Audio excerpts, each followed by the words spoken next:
Iraq, a country that's been through decades of war, occupation, and internal conflict. But what's really happening there right now? Beneath the surface of what the media shows us. Today we're sitting down with Zaim Findi, an Iraqi human rights advocacy officer who's been working in the humanitarian field for over 10 years, including with the United Nations investigative team, supporting former ISIS prisoners and victims of sexual enslavement. We're going to talk about why people are still fleeing Iraq, even when conditions seem normal, what kind of persecution minorities and ordinary citizens face every day, and whether there's any real hope for change in a society built on layers of tribal traditions, corruption, and fear. Let's get into it. Yeah, thank you so much, Maxim. My name is Aim Ashur. I am Iraqi citizen. I'm Iraqi national. I'm based in Iraq, and as far as like my work experience, like I've been engaging a lot of humanitarian work. Most recently, like I've been working as a human rights an advocacy officer with a local organization in Iraq.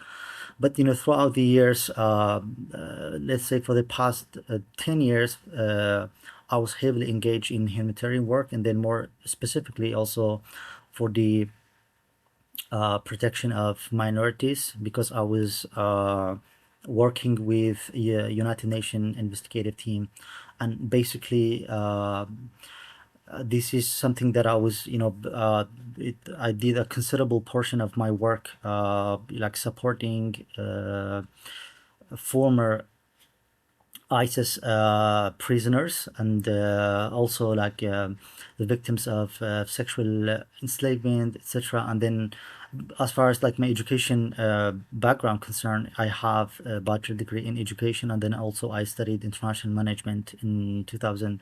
I got a master degree in international management from LCC International University, public university in Lithuania. And then later on, I also studied social work in Regis University. And I'm very glad that now we are doing this interview, and I'm looking forward having a fruitful discussion. Thank you very much, Zaim. Thank you so much for joining our conversation today. So, can you confirm what is your, particular involvement in Middle East at the moment? So, what exactly do you do, except you as a country expert? What else do you do in the region? I extensively, do a lot of research, basically on the issues related to human rights, also to migration, to political change in the area. And when I say the political change, I don't mean these on a geographical dimension, but also I mean the social economic factors that affecting everybody's life. And then, because also I am regionally, like I'm from Sinjar, this area that it's been very popular. It was on all the media platform, like in 2014, and later on, I became very particularly interested also, like I've seen like how the minorities can cope and modify their survival mechanisms in places like Middle East. And when I see like there is a monstrous war that taking place currently, like for instance, like we know that like the USA Iran war, it holds a very dangerous precautions, not only for minorities but for everybody else around. So that really concerns me directly. And I also, it's my goal also, like to point out to the uh,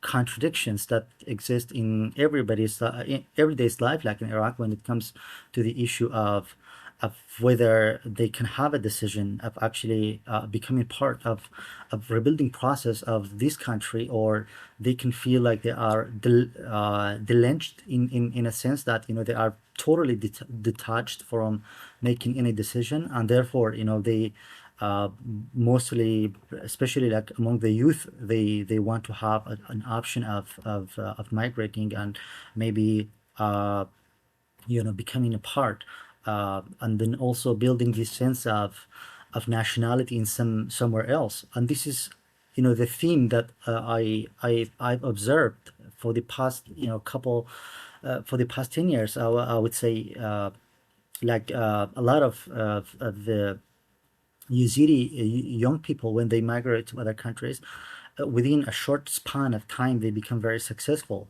of integrating, of getting educational degrees, and also like becoming very active part of their countries, which I think it stresses this point of being really brushed aside when they are in their home country, and then when they get a chance, they feel like they are now, they can be more active, and then uh, they feel that they have this role of actually becoming a genuine citizen, and contributing effectively. Right. Can you confirm, other the as the person who is an expert in you currently live in Middle East as well, what do you feel inside the region at the moment because of the US pressure or other concerns, and what the people feel at the moment in the region in general? Yes, I think this is like a multifaceted question, and the thing is, because you cannot like single out one certain example of the society, or you cannot just Exactly. quote Yeah. one authority saying that this is how they perceiving the war. So on the one hand, as I said earlier, also is that when it comes to the statistics, for instance, if you look at some report, they would say there is a noticeable improvement in Iraq in terms of political and economic situation, etc. And socially, people, they also like they feel more trusted, etc. But then I think this is all on a surface level, because also there is a great amount of fear of what is going to happen. And secondly, I would also say people are fear of what's happening in Iran, or what's U.S. Action is making. It's because they don't understand like how is the Iraq's politics is it's been administered. In other words, because of the long years of corruption, and because the new regime, if I can phrase it this way, or maybe if I can say like post 2003, subsequent like successive governments, they were never been like transparent with their people. So people, they don't any longer, they don't trust media, they don't trust reports, they don't see like they can be very confident of what Iraq has, what Iraq can do, what it cannot do. So that's why I think it's not even when, of course, when you're talking about two big countries, like when you talk about this giant war, Iran and USA, of course, that's a worrying thing. But I would say even if there are some like minor issues, if let's assume that if there were a small armed groups like in certain Iraqi province, like in Anbar, etc., people would still feel like this is a big issue, because in Iraq the media always try to play down the numbers, play down uh, you know the uh, the fear, etc. And that happened like in 2014, like because there were a lot of assurance that everything was under control, but then like all of a sudden it was bombed. So I think there is a genuine fear, but it doesn't mean like there is anything on the ground. So far everything seems to be really safe. Iraq, it seems to be like they are taking a neutral stance from all of this. And the Iraqi new prime minister, it's been appointed recently. So this could all be also positive points. But I would still say like to give an evaluation, to give a proper evaluation of what is happening, it's a difficult task at the current moment. Right. Uh, Within your observation regarding the Middle East in general, or any particular country, you can say, um, can you tell us why people are fleeing the country at the moment? What is the main issue, sort of main reason why the people living abroad or fleeing because of any type of persecution? Yeah, this is very interesting because we associate fleeing with things like, they either they have fear on their life, or because of their maybe because of poverty or economic conditions. But the thing is, like, if it's very interesting, like if you look at the some of the reports, for instance, as I said, like the British Council, they had this report of saying that, the migration among Iraqi youth has become quote unquote normalized socially. The thing is, when you look at these who are migrating the country, it's not the one actually are not the one who uh, like they're not like under average people in terms of economy, etc. They are very educated, and then also they have the enough wealth to stay in Iraq, but they choose to flee. And I think my interpretation for this is that basically the migration, it becomes, as I said, it becomes the issue of preserving your integrity and preserving your dignity. Because if you decide to stay in Iraq, that means you are kind of exposed to all kinds of potential catastrophe, economically, socially, etc. And then also because you have this image of anybody who's leaving the country, it becomes like more modernized. They get more civilized, and then also they have access to more opportunities. So I think that's an underlying reason for why people, they would still like be willing to to leave the country, uh, uh, uh, in spite of of apparent normal conditions on the ground. And that's also very controversial because, as I mentioned earlier, the other day I went to Mosul because I had some work to do in a bank.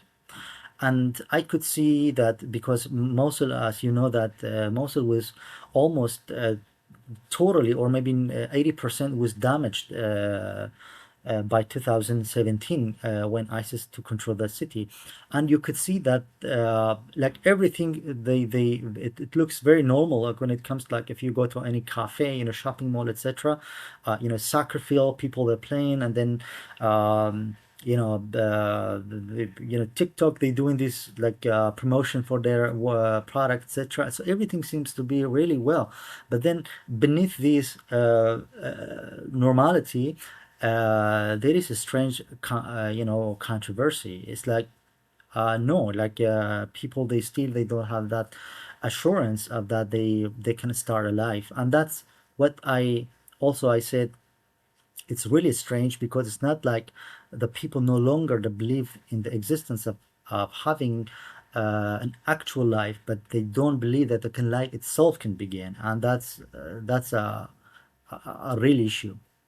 Right. Can you tell us the most common, persecution? Why? What's happened with the um, general population who faced such kind of persecution against the human rights? Maybe based on the religion or political opinion or any minority. Yeah, I think this is also like it's very common when you point to who has been persecuted or who's been pressed, etc. It's this is you can for instance point to like gender-based violence crimes, and then you can pull out hundreds of statistics saying that the Iraqi woman is being being bitten, has been like marginalized, being deprived from economic sources, etc. And then you might come also to the issue of freedom of expression, and then also when it comes to the freedom of expression, that also included like religious freedom of expression, and then also like is it everybody free like to practice their belief, etc. And then when I say like religion, freedom of religious expression, I don't mean specifically like because if you are Shia or if you are Yazidi or Christian, you are persecuted. I also mean that like within the same denomination or within the same sect or group, you might have some people who, if they oppose their like mainstream concept of religion, then they might be persecuted for and I think that's also that still something very common. Like if you publicly denounce, or if you publicly like condemn certain practices, if these practices are the core of their religious belief, then you might face some intimidation or threat. And so I think that that still exists. I wouldn't say that you know it's so bad to the point that if like for example, like if I publicize something on Facebook, on any social media platform, that the next day I will be, my head will be chopped off. But I'm just saying that you might face some threats. You might be pressured of relinquishing your opinions when you do that. So I think that's still an issue, even though that there has been a lot of attempts, like internationally, there is a lot of attempts.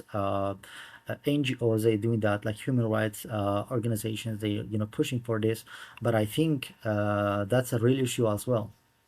How do you think, uh, is there any chance, or you see the tendency that something is gonna be something gonna change, or maybe you see the new young leader in a position, for example, who are talking about that we need to solve that, or something like that, or how it's happened now in the country? Yes, yeah, I think when it comes to change, also we have to keep in mind, because the Iraqi society, the Iraqi, not as a country, but as a nation or as people, they are very unique in their identity. And because it's complex, ethnically it's complex, tribally it's complex, like in terms of religion, etc. So there are a lot of layers of traditions that are there exist, which can't be like challenged overnight, of course. But there are some, let's say, like negative practices that people, they come to the conclusion that those practices, they don't we don't want to have it anymore. The other day I saw a video, basically, of like an internal fighting among some tribes, because the like the Iraqi traditional headwear, it's called ghatra, like in Iraqi, it was being pulled off unintentionally, and then there was like a big issue over that, because that's like a very symbolic, that's like hurting their dignity, etc. So you might laugh at this, you might say, okay, this is ridiculous, but that's also an issue, because what happened afterwards, consequently, there was a lot of fight and there was casualties.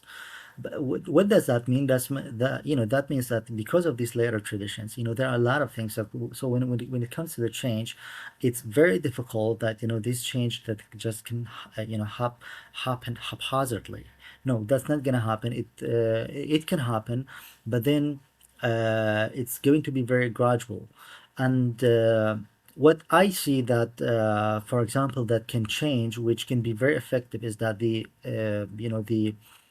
official authorities, namely the government, it becomes like the sole legislator of any law, or any ruling that can be stipulated when it comes to the life of Iraqi ordinary citizen. So, like, if there are no more norms in terms of tribe, in terms of how can I say, like, sect, etc. So I think that's a great step, and I believe that there has been some substantial effort in that respect. Is that because people that are no longer, they say, hey, we don't want to to follow these certain principles of loyalty to the tribe, loyalty to etc. Is that basically we have a state, and then we should all respect the state rules. So back to your question, my answer is to it. It's yes, that can happen, but then that doesn't mean that we should just ignore completely, like, the complexity of these internal, like, layers of traditions upon traditions, and all these customs. Makes sense. So we discussed a couple of questions. Do you think, is there anything you'd like to discuss more? I think this is the point that I wanted to bring up when this point of how is it look like for the migration of how people see migration in Iraq, etc.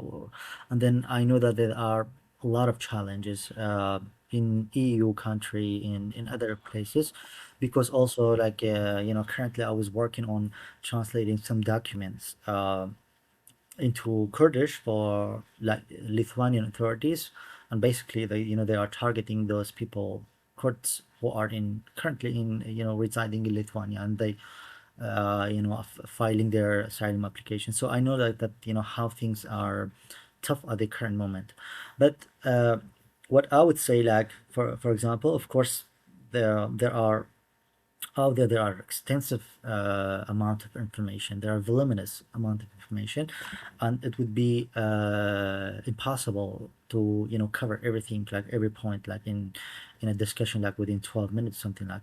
But I think this maybe we made some interesting 3 4 points, and then we can like build around these points maybe for the coming episodes. And then also this is my like first time like doing this, so I didn't come with a lot of preparations. Maybe we will see like if you see like any other improvements we can make, so Yeah, I hopefully. think that's fine. We can stop on that. Yeah.